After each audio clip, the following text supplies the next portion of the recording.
Quand ma femme est sortie de la douche, j'ai demandé « Depuis combien de temps ça dure ?» Elle a souri « Que voulez-vous dire ?» J'ai dit « J'espère qu'il en valait la peine. » Laure est entrée dans la cuisine à 6h12 comme elle le faisait toujours. Elle a ouvert le frigo comme elle le faisait toujours.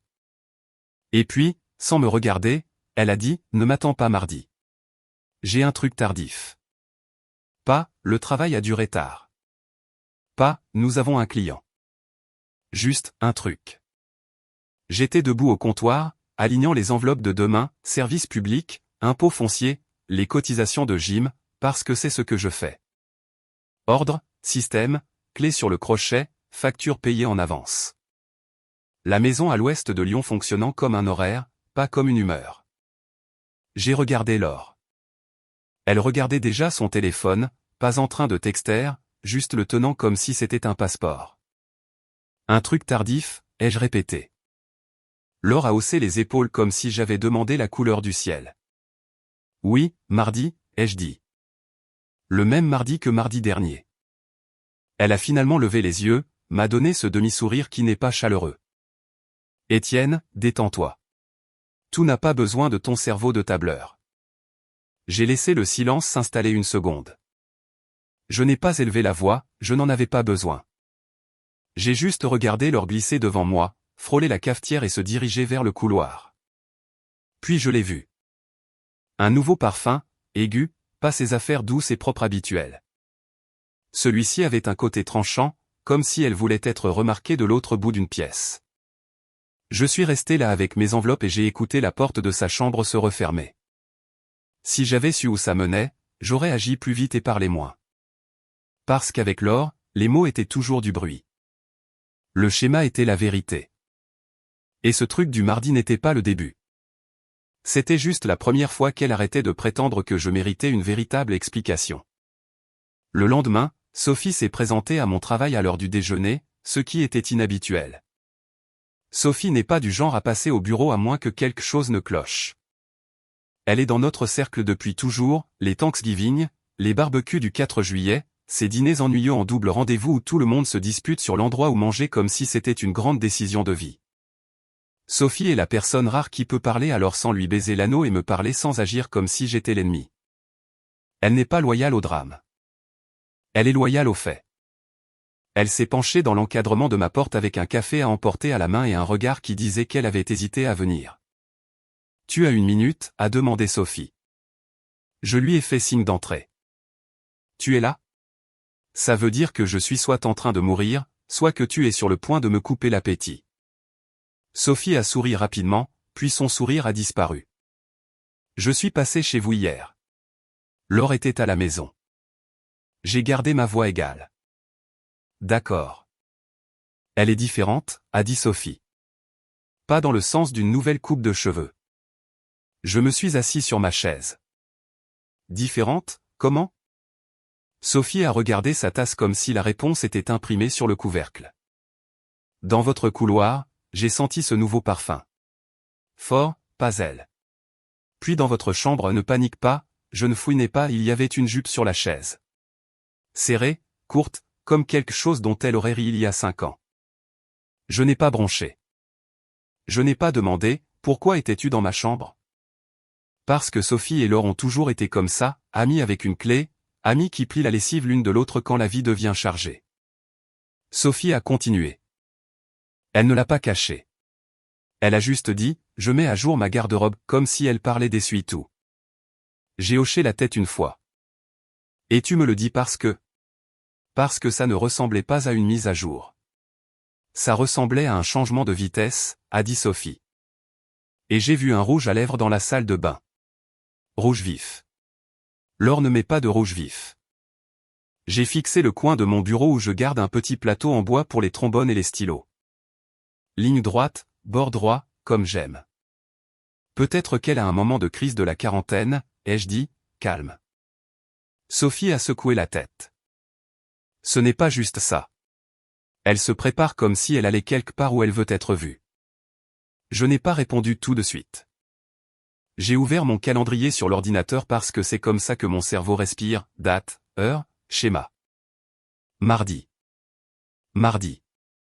Mardi. Sophie a baissé la voix. Et elle garde son téléphone. Pas de manière évidente, juste différente, comme s'il ne quittait jamais sa main. Cela a atterri non pas dans mon estomac, mais dans ma tête, parce que mes alertes de carte de crédit atterrissaient de la même manière. J'ai vu les frais, un restaurant coûteux un mardi après-midi, des fleurs achetées de l'autre côté de la ville, de petits achats à la suite, comme si quelqu'un était en train de construire une routine alternative. Pas d'épicerie, pas d'affaires de maison, pas notre vie. J'ai regardé Sophie. Autre chose? Sophie a hésité puis a dit, les mardis. Elle est toujours extra bien apprêtée les mardis.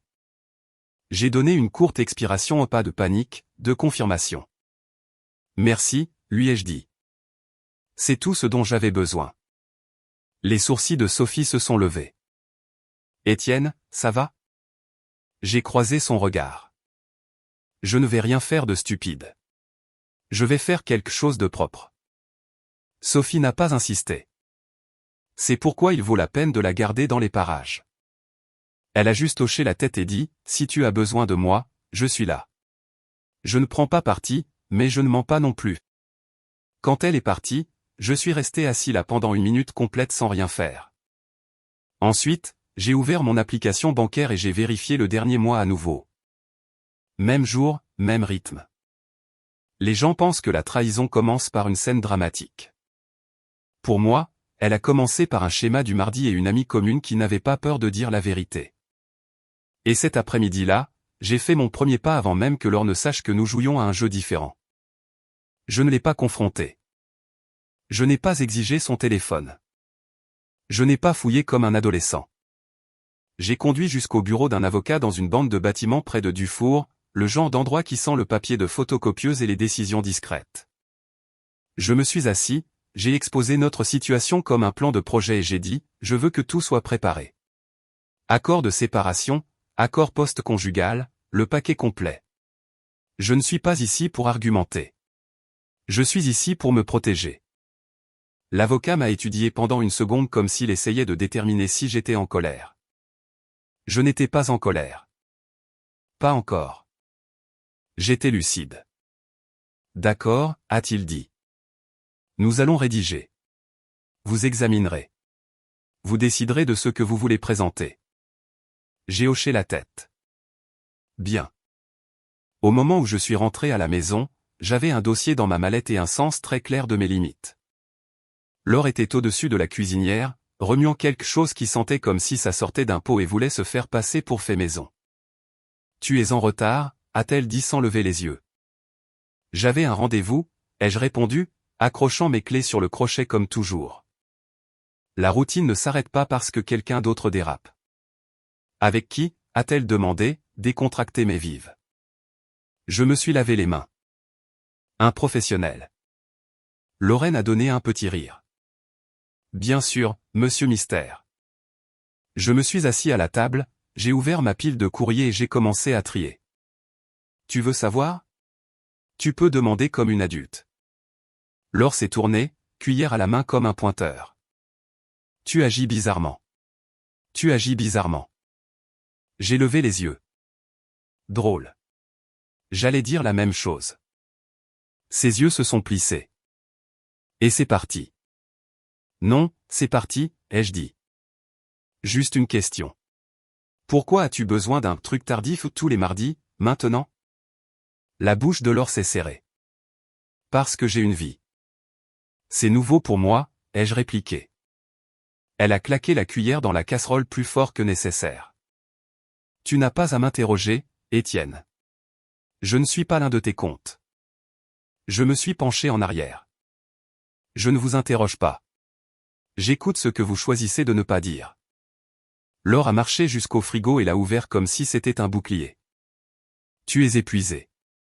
Tu es paranoïaque. C'est pathétique. J'ai regardé Laure fixement.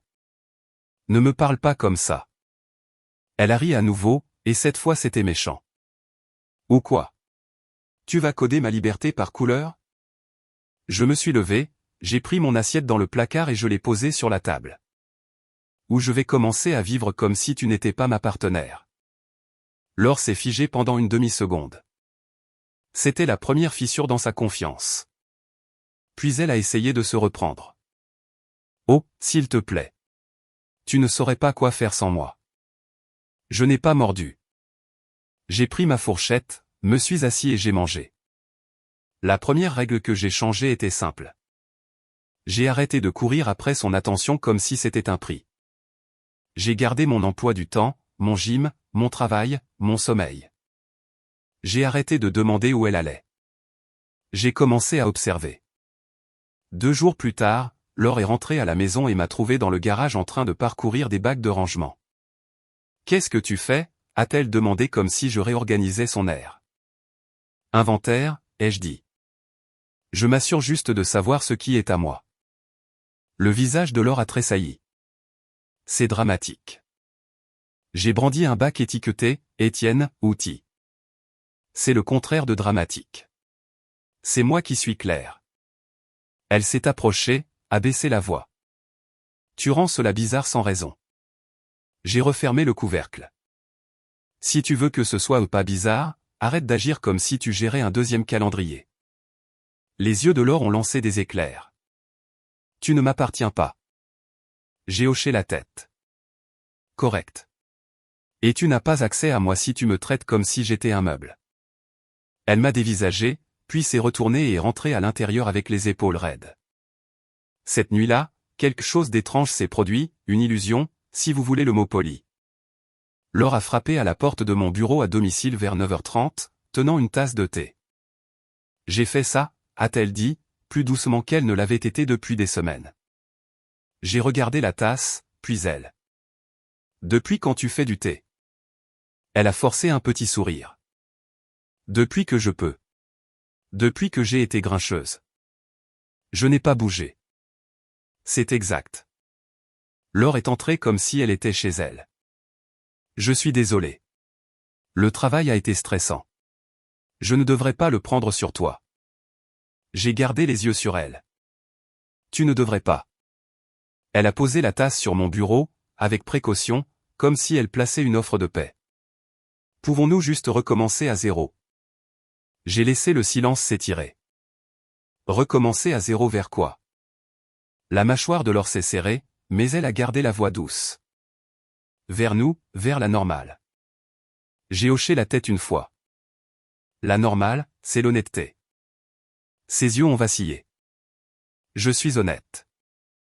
Je n'ai pas argumenté. J'ai juste dit, alors les mardis ne seront plus un mystère. L'épaule de Laure s'est raidie. Étienne. J'ai levé la main. Non. Tu n'as pas le droit de me donner du thé d'une main et de cacher ton téléphone de l'autre. Le visage de Laure a changé, juste un éclair d'irritation sous le masque d'excuses. Puis elle s'est reprise et a tendu la main comme si elle allait toucher mon épaule. Je me suis penché en arrière sur ma chaise. Pas dramatique, juste hors de portée. Bonne nuit, Laure. Elle est restée là une seconde de trop, puis s'est retournée et est sortie sans la tasse. Cette petite excuse n'était pas de la chaleur. C'était une tactique, et ça m'a dit quelque chose d'important, elle sentait ma distance. Elle ne l'aimait pas. La semaine suivante, Laure a essayé un nouvel angle. Elle a commencé à faire des exigences comme si je lui devais quelque chose pour le privilège d'être ignoré. Samedi matin, j'étais à la table de la cuisine avec le classeur de budget ouvert, la même routine que j'ai depuis des années. J'étais en train de noter les dépenses du mois, colonne propre, catégorie claire. Laure est entrée vêtue de vêtements d'entraînement qui semblaient neufs. Pas voyant, juste intentionnel. Elle a jeté un coup d'œil au classeur comme s'il l'offensait. Nous devons parler d'argent. Je n'ai pas levé les yeux. Nous pouvons parler. Vas-y. Laure a laissé tomber son téléphone sur le comptoir, face cachée. J'ai besoin de plus de flexibilité.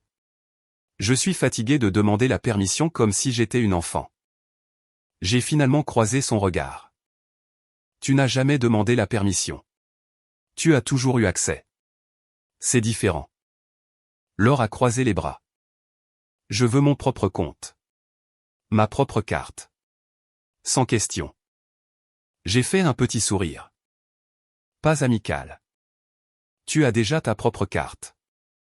Alors arrête de la surveiller, a-t-elle claqué. J'ai fermé le classeur lentement. Non. Cette carte est attachée à mon nom. J'en suis responsable, alors je la surveille. Laure s'est penchée en avant. Tu es contrôlant. J'ai penché la tête. Je suis cohérent. Tu aimais ça. Elle a ricané.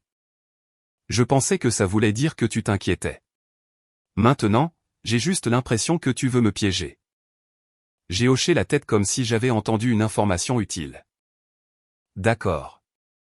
Voici la nouvelle règle. Ses yeux se sont plissés. Excuse-moi. Je me suis levé, j'ai marché jusqu'au tiroir où nous gardons les documents importants hypothèque, assurance, titre de voiture et j'ai sorti une enveloppe ordinaire. Je sépare les finances, ai-je dit. À partir d'aujourd'hui. Laure a ri fort et faux. Tu ne peux pas juste décider ça. Je ne peux pas, ai-je répliqué, calme.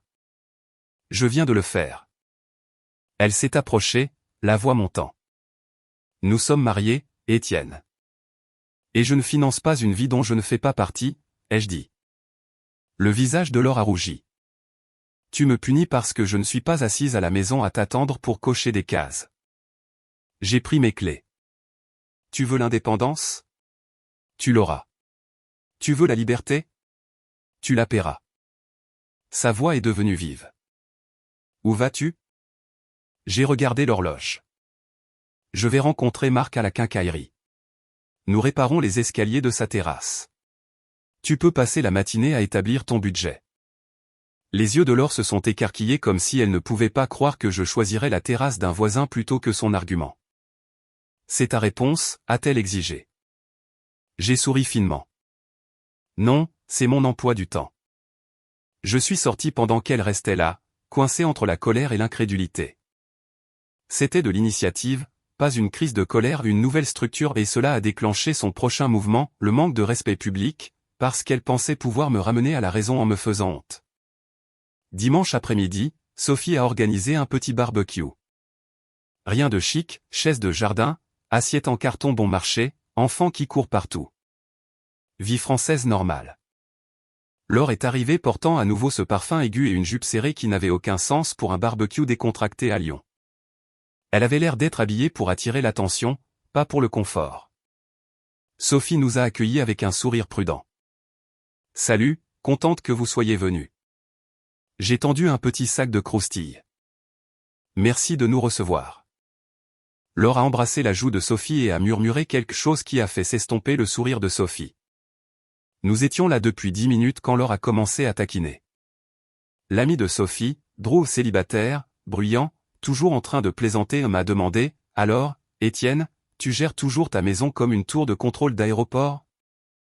J'ai ri. Quelqu'un doit s'assurer que les avions ne s'écrasent pas. Laure a sauté dessus rapidement. Oh, il adore le contrôle.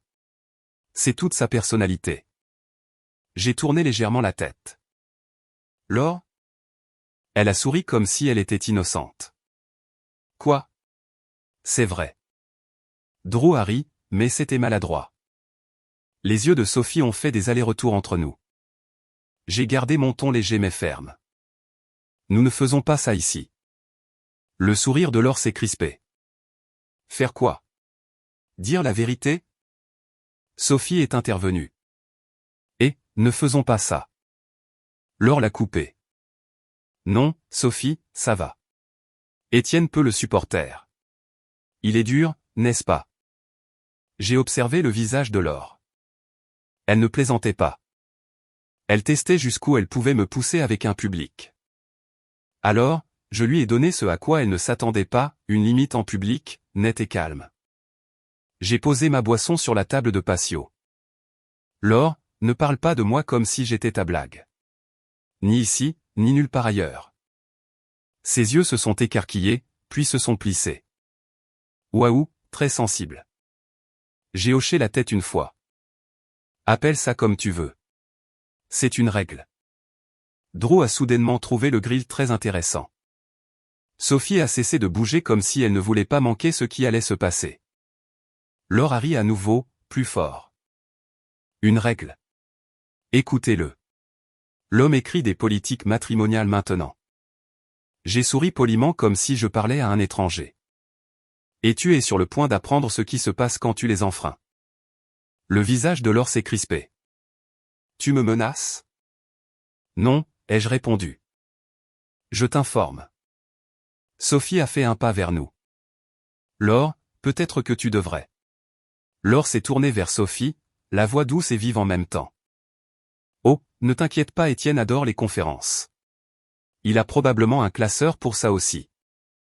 C'était-elle, tourner le couteau, puis agir comme si tu plaisantais pour pouvoir traiter tout le monde de dramatique. Je n'ai pas réagi émotionnellement. J'ai réagi structurellement. J'ai sorti mon téléphone, j'ai ouvert mon calendrier et j'ai dit, nous partons. Laure a cligné des yeux. Nous venons juste d'arriver. J'ai regardé Sophie. Merci de nous avoir reçus.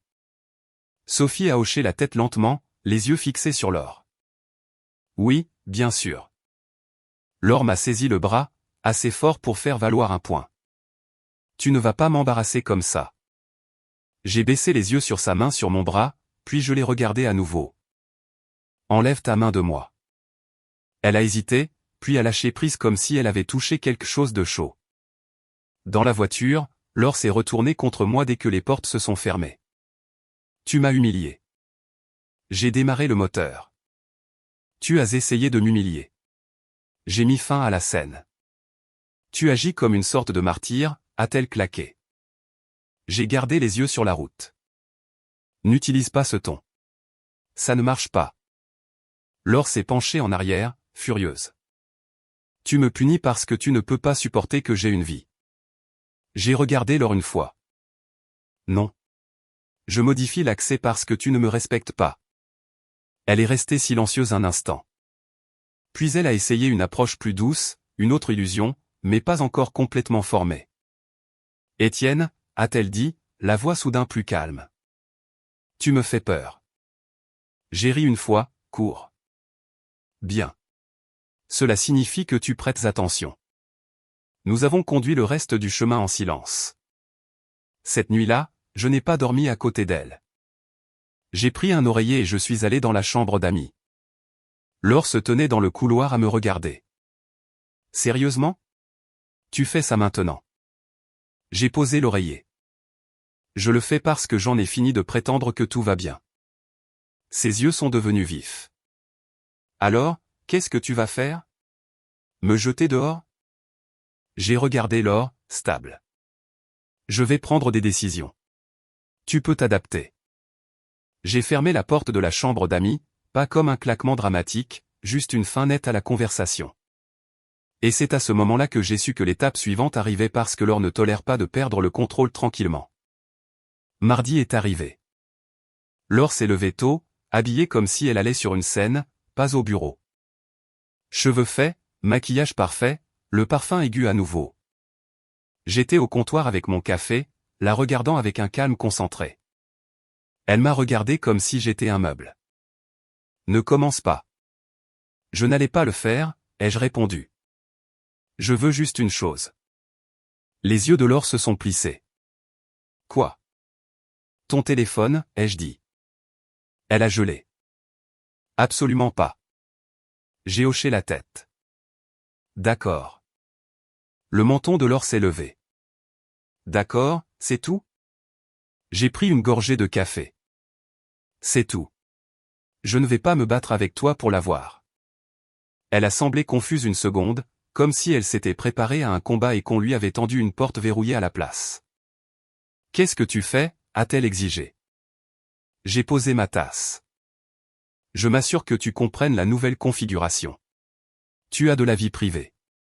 J'ai des limites, et tu n'obtiens pas mes ressources si tu me traites comme une commodité. Les yeux de Laure ont lancé des éclairs. Tu es folle. J'ai souri légèrement. Je suis cohérent. Elle a saisi son sac à main et s'est dirigée vers la porte, puis s'est retournée avec un sourire froid. Tu vas le regretter. J'ai hoché la tête. Peut-être, mais je ne me respecterai pas si je ne le fais pas. Elle est partie et la maison est devenue silencieuse. Cet après-midi-là, j'ai pris le dossier de ma mallette et je l'ai placé dans l'endroit sur derrière les vieux albums photos dans le placard, pas caché comme un secret, stocké comme un outil, prêt. Quand Laure est rentrée à la maison, elle a agi normalement, trop normalement. Elle a fait le dîner. Elle a posé des questions sur ma journée comme si elle se souvenait du scénario. Elle a même ri à l'un de mes commentaires secs. Cela aurait presque fonctionné si je n'avais pas déjà vu le schéma. Après le dîner, elle était assise sur le canapé, faisant défiler son téléphone, souriant à quelque chose qui n'avait rien à voir avec moi. Je suis entré dans le salon et j'ai dit, je vais me coucher. Dans la chambre d'amis? Laure a levé les yeux. J'ai hoché la tête. Oui. Elle a soupiré dramatiquement. Étienne, ça devient vieux. J'ai regardé Laure. Se faire mentir aussi. Ses yeux ont claqué. Tu recommences avec cette accusation. Je n'ai pas argumenté. Je suis juste allé dans le couloir. Une demi-heure plus tard, j'ai entendu la douche s'allumer dans la salle de bain principale. J'ai attendu, non pas parce que je me faufilais, mais parce que le timing est important quand on veut de la clarté sans chaos. Je suis allé au placard, j'ai sorti le dossier et je l'ai apporté à la chambre. J'ai étalé les documents sur le lit en une pile soignée, bord net, ordre net, la façon dont je fais tout. Puis je me suis assis sur la chaise près de la commode et j'ai attendu. Laure est sortie de la salle de bain avec une serviette autour des cheveux, vêtue d'une robe comme si nous étions toujours un couple normal. Elle s'est arrêtée dans l'embrasure de la porte dès qu'elle a vu les papiers. Elle n'a pas demandé ce que c'était. Elle savait. Sa voix est sortie prudente. Qu'est-ce que c'est? J'ai gardé mon ton neutre. Un plan. Laure a marché closer lentement, les yeux balayant la page du haut comme si elle pouvait la mordre. Tu as agi derrière mon dos. J'ai hoché la tête une fois. Oui. Sa tête s'est levée. Comment oses-tu? J'ai haussé les épaules. Tu n'as pas le droit de dire comment oses-tu pendant que tu vis de mardi. La bouche de Laure s'est ouverte, puis s'est refermée. Elle a essayé à nouveau le rire doux. Étienne, tu es en train de t'emballer. Tu inventes des choses. Je n'ai pas bougé. Depuis combien de temps ça dure? Les yeux de Laure se sont endurcis. Il ne se passe rien. J'ai répété, stable, depuis combien de temps? Elle s'est approchée et a baissé la voix comme si elle parlait à un enfant. Tu es fatigué. Tu as été stressé. Tu vois des schémas qui n'existent pas. J'ai regardé les papiers, puis elle. Il y a un schéma. Je te pose une simple question. Le visage de Laure a changé, l'irritation s'insinuant. Tu es paranoïaque. Je n'ai pas cligné des yeux. Y a-t-il quelqu'un d'autre? Les yeux de Laure ont furtivement dévié pendant une demi-seconde. Cette pause en a dit plus que sa bouche ne le pourrait jamais. Elle a forcé un rire. Oh mon Dieu! Je suis resté immobile. Réponds. La voix de Laure a monté. Tu veux jeter 23 ans parce que j'ai acheté une jupe et du rouge à lèvres? J'ai penché la tête. Non. Je veux la vérité parce que tu m'as traité comme si je n'étais même pas dans la pièce. Son visage s'est crispé. Tu travailles tout le temps. Tu vis dans tes routines. Tu ne me vois pas. J'ai hoché la tête. D'accord, c'est ta plainte. Maintenant, réponds à ma question. Laure a levé les mains. Je me sentais invisible. J'avais besoin de me souvenir que j'avais toujours de l'importance. J'ai gardé mon ton égal. Non. Laure m'a fixé comme si elle ne pouvait pas croire que je refusais de la réconforter au milieu de la confrontation. Étienne. Non, ai-je répété, même volume, même calme. Laure a dégluti. Thierry Duval. C'était ça. Une personne réelle, pas une vague histoire, un fait propre. J'ai hoché la tête une fois. Le gars du marketing. Les yeux de Laure se sont légèrement écarquillés. Tu le connais? Je sais que tu l'as mentionné après ce dîner de bureau, ai-je répondu. Tu l'as appelé rafraîchissant. Laure s'est approchée, la voix urgente. Ce n'était pas comme ça. Ça a commencé par des discussions, puis certaines lignes se sont brouillées. Nous avons presque, ce n'était pas, ai-je coupé, calme. Ne me vends pas une version plus douce. Dis-moi juste ce que tu as fait. Le visage de Laure a rougi. Nous nous sommes rapprochés. Il y a eu des moments. Nous avons presque franchi une ligne. Nous nous sommes arrêtés. Je l'ai regardé pendant une longue seconde. Vous ne vous êtes pas arrêté. Vous avez géré. Vous avez gardé la base familiale et couru après les projecteurs. Laure a claqué. Ce n'est pas juste. J'ai hoché la tête. La justice n'est pas le sujet. Le respect est le sujet. Les yeux de Laure sont devenus froids. Alors, quoi maintenant? Tu penses que tu vas me punir avec des paperasses? J'ai pris la pile, je l'ai égalisée avec un tapotement sur le lit et je l'ai tenue dans ma main comme si c'était exactement ce que c'était, un outil. Voici ce qui arrive maintenant, ai-je dit. Tu signes quand tu es prête. Laure a ri, tremblante et en colère. Tu ne peux pas simplement mettre fin à ça comme ça. Je l'ai regardé, stable. Je ne mets pas fin à ça en criant. Je mets fin à ça avec la réalité. Elle a fait un pas en avant comme si elle allait argumenter plus fort, puis s'est arrêtée quand elle a vu que je ne bougeais pas. Qu'est-ce que tu veux de moi, a-t-elle exigé. J'ai répondu sans chaleur. De l'espace. Séparation financière. Plus de chambres partagées. Plus de simulation. Tu veux de l'attention en dehors de cette maison? Tu peux construire ta vie en dehors de cette maison. Les yeux de Laure ont lancé des éclairs. Alors, tu me jettes? J'ai hoché la tête une fois. Je me retire d'être utilisé. Pendant une seconde, elle a semblé vraiment effrayée. Puis son visage a basculé vers une nouvelle stratégie. Je peux réparer ça, a-t-elle dit rapidement. Je vais le couper. Je vais le prouver. Je vais tout faire. Je l'ai étudié. Tout sauf me respecter avant que tu ne te fasses prendre. Laure s'est approchée, la voix soudain douce. Étienne, s'il te plaît. Nous pouvons aller en thérapie de couple. J'ai secoué la tête une fois. Je ne paierai pas un étranger pour t'enseigner la décence la plus élémentaire. Cette ligne l'a frappée. Elle m'a fixé, la bouche serrée. J'ai marché devant elle vers la chambre d'amis avec les documents à la main. Derrière moi, la voix de Laure a changé, froide à nouveau. Tu vas regretter d'agir comme si tu étais au-dessus de ça. J'ai fait une pause dans le couloir, j'ai tourné la tête juste assez pour être sûr qu'elle m'entende. Je ne suis pas au-dessus de ça, ai-je dit. J'en ai fini de vivre sous ça. J'ai fermé la porte de la chambre d'amis et je l'ai verrouillée. Cette nuit-là, Laure n'a pas pleuré. Elle ne s'est pas excusée. Elle a comploté. Le lendemain matin, elle a essayé la deuxième illusion plus grande, plus brillante, conçue pour réinitialiser ma position. Elle est arrivée tôt dans la cuisine, coiffée, maquillage léger et naturel, portant un des pulls que j'ai toujours aimé. Elle a bougé comme quelqu'un qui jouait à nouveau l'épouse. J'ai fait le petit déjeuner, a-t-elle dit, posant une assiette devant moi. Toast, fruits, le plein effort. J'ai regardé. C'est nouveau. Laure s'est assise en face de moi, les mains jointes. Je veux te montrer que je suis sérieuse. J'ai pris une bouchée parce que je ne suis pas un enfant.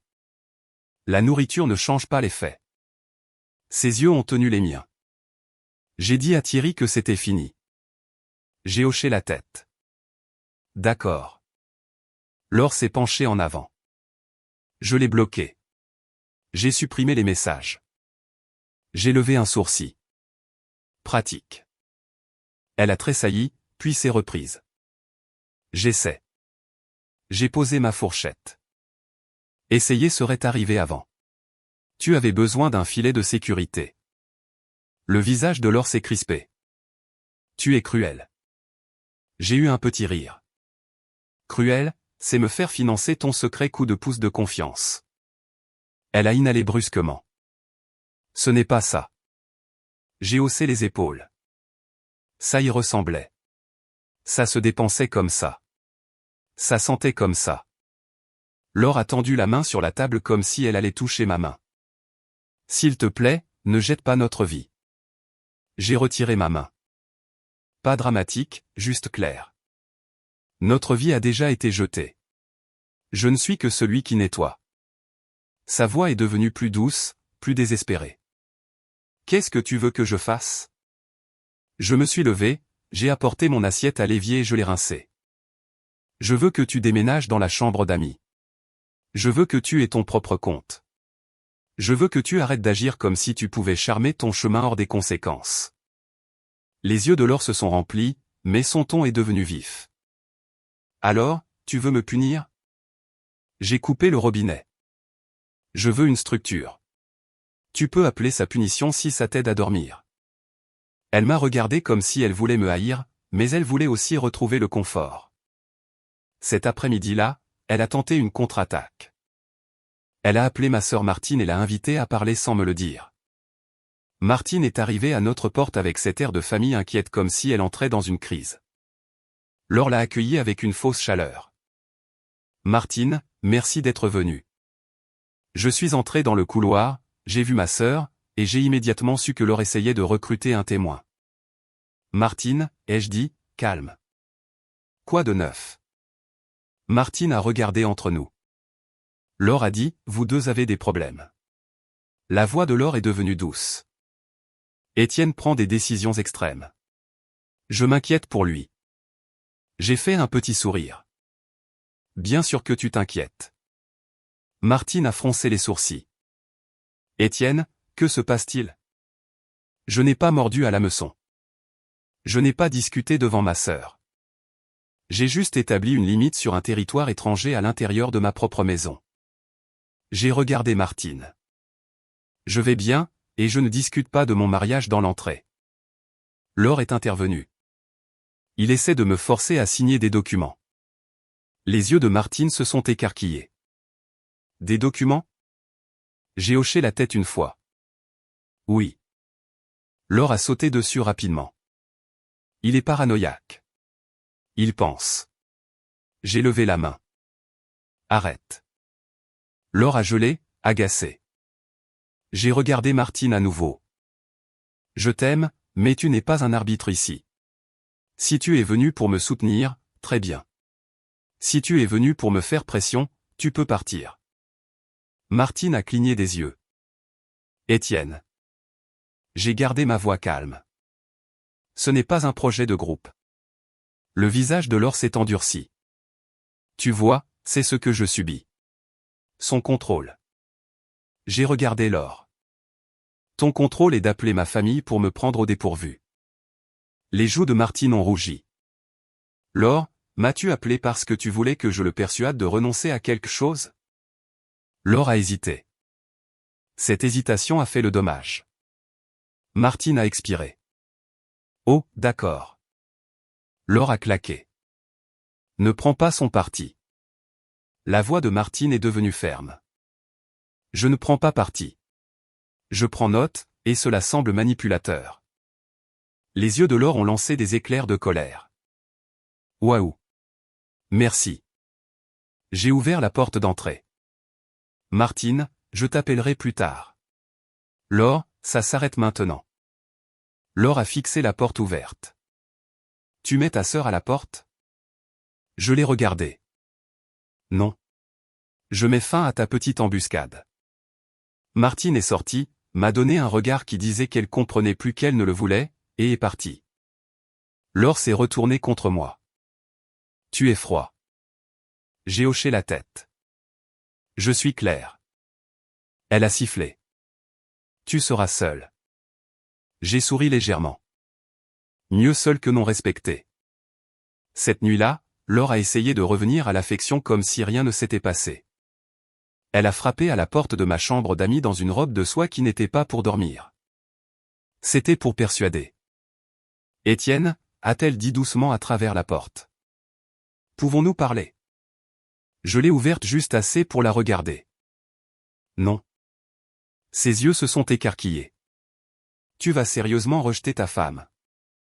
J'ai gardé mon visage neutre. Tu m'as rejeté pendant des mois. Je ne fais plus semblant. La voix de Laure est devenue vive. Tu fais ça pour me faire du mal. J'ai secoué la tête. Je fais ça pour me protéger. Elle m'a fixé. Puis son visage s'est tordu de colère. Bien. Profite de tes petites règles solitaires.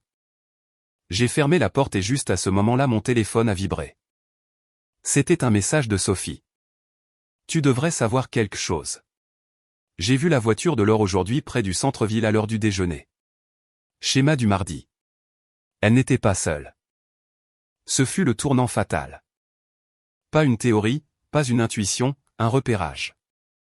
J'ai fixé le message, puis j'ai posé mon téléphone sur la table de nuit et je suis resté assis là, silencieux. Laure m'avait dit que Thierry c'était fini. Elle avait servi le petit déjeuner comme un traité de paix. Elle avait essayé de recruter ma sœur comme une arme, et elle continuait de gérer le mardi comme un club privé.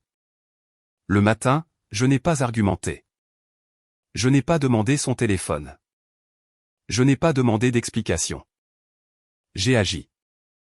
Je suis allé à la banque, j'ai ouvert mon propre compte et j'ai déplacé mon dépôt direct.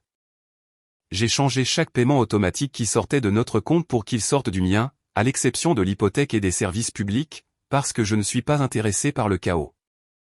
Je suis intéressé par le contrôle. Puis j'ai rencontré l'avocat à nouveau, j'ai examiné le paquet et j'ai établi un plan de déménagement qui n'impliquait pas de cris ou de théâtre juridique. Quand je suis rentré à la maison, Laure était sur le canapé, faisant défiler son téléphone, souriant à nouveau. Je me suis tenu devant elle et j'ai dit, fais un sac. Laure a levé les yeux, surprise. Quoi? Fais un sac, ai-je répété. Tu restes chez Sophie pour quelques jours. Laure s'est redressée. Tu ne peux pas me dire de quitter ma maison. J'ai hoché la tête. Je peux te dire ce que je suis prêt à vivre, et tu ne dors pas sous ce toit ce soir. Ses yeux ont lancé des éclairs. Sophie t'a dit quelque chose. J'ai souri légèrement. Sophie n'a plus à me dire quoi que ce soit. Le schéma me l'a dit. Laure s'est levée rapidement. Je t'ai dit que j'y avais mis fin. J'ai penché la tête. Alors tu ne verras pas d'inconvénient à être loin de ton truc du mardi pendant que tu le prouves. La voix de Laure a monté. Tu es folle. Tu es contrôlante. Tu es. Je l'ai coupé, calme. Tu pars ce soir, ou je pars et tu seras responsable de chaque facture dans cet endroit jusqu'à ce que nous nous séparions correctement. Choisis. Laure a gelé. Elle savait que je le pensais. C'est la différence entre un homme qui menace et un homme qui déplace des ressources. Sa voix a baissé. Tu le fais vraiment? J'ai hoché la tête. Oui. Elle m'a regardé comme si elle me voyait pour la première fois non pas comme son mari, mais comme un obstacle. Tu le regretteras, a-t-elle dit à nouveau, comme si c'était sa ligne préférée. Je lui ai donné une réponse claire.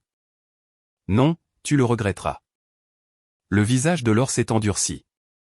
Tu te crois si parfait. J'ai haussé les épaules. Je ne suis pas parfait.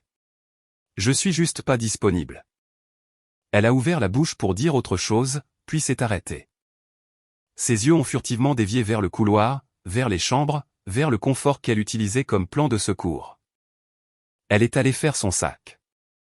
Sophie est arrivée 1 heure plus tard. Elle se tenait sur mon porche avec cette expression prudente comme si elle ne voulait pas être au milieu, mais n'allait pas prétendre que rien ne se passait. Laure est passée devant elle sans croiser son regard. Sophie m'a regardé tranquillement. Tu es sûr? J'ai hoché la tête. J'en ai fini d'être une option. Laure s'est tournée vers la voiture, la voix vive. Tu vas jeter 23 ans parce que tu es en insécurité. J'ai souri petite et contrôlée. Non. Je le jette parce que tu as arrêté de me respecter et que tu t'attendais à ce que je le finance. Le visage de Laure s'est tordu. Tu agis comme si tu gagnais. Je l'ai regardé droit dans les yeux. Je ne gagne pas. Je pars. Elle est montée dans la voiture de Sophie. Sophie a hésité, puis a dit doucement, « Laure, ne me fais pas regretter de t'aider. » Laure n'a pas répondu. Sophie est partie. La maison s'est sentie silencieuse d'une manière qu'elle n'avait pas connue depuis des années. Pas triste, propre. Je suis entré et j'ai fait une dernière chose. J'ai retiré la clé de rechange de Laure de mon porte-clés et je l'ai mise dans un tiroir avec les documents. Non par vengeance, mais par clarté. C'était la ligne finale pour moi. Accès retiré, règles appliquées, pas de drame, pas de retour. Quelques mois plus tard, ma vie semblait meilleure qu'elle ne l'avait été depuis longtemps. J'ai déménagé dans un endroit plus petit à mes conditions, propre, calme, aucune tension ne planant dans l'air. J'ai reconstruit mon emploi du temps sans avoir à négocier ma dignité. Le travail est devenu plus net parce que mon esprit n'était pas constamment en train de mettre en mémoire tampon les doubles standards de quelqu'un d'autre. J'ai commencé à passer du temps avec des gens qui m'aimaient réellement, pas des gens qui me toléraient dans le cadre d'un ensemble. Marc avait toujours besoin d'aide pour des projets. Martine est revenue après avoir réalisé que je ne m'emballais pas, je me stabilisais. Sophie est restée dans ma vie aussi, mais d'une manière plus simple, café, conversation honnête, pas de secret. Et oui, finalement j'ai rencontré quelqu'un de nouveau. Pas un miracle, pas un moment de cinéma, juste une femme calme qui parlait directement, se présentait quand elle disait qu'elle le ferait, et ne traitait pas la cohérence d'un homme comme une faiblesse. Quant alors, je n'ai pas gardé de traces comme un adolescent amer. J'ai juste entendu assez de choses par la rumeur pour connaître la vérité. Le confort qu'elle a essayé de conserver tout en cherchant de l'attention n'est pas resté confortable. La vie supplémentaire lui a coûté la vie stable. Les gens ont cessé de l'inviter à des choses. La sympathie s'est tarie lorsque ses histoires ne correspondaient pas. Et une fois qu'elle a réalisé qu'elle ne pouvait pas ramener mes ressources dans son orbite, l'acte de confiance est devenu très silencieux. La dernière fois qu'elle a essayé de m'appeler, j'ai laissé aller à la messagerie vocale. Elle a laissé un message qui ressemblait à une personne essayant toujours de négocier. Je n'ai pas rappelé parce que l'ultime limite n'est pas un discours.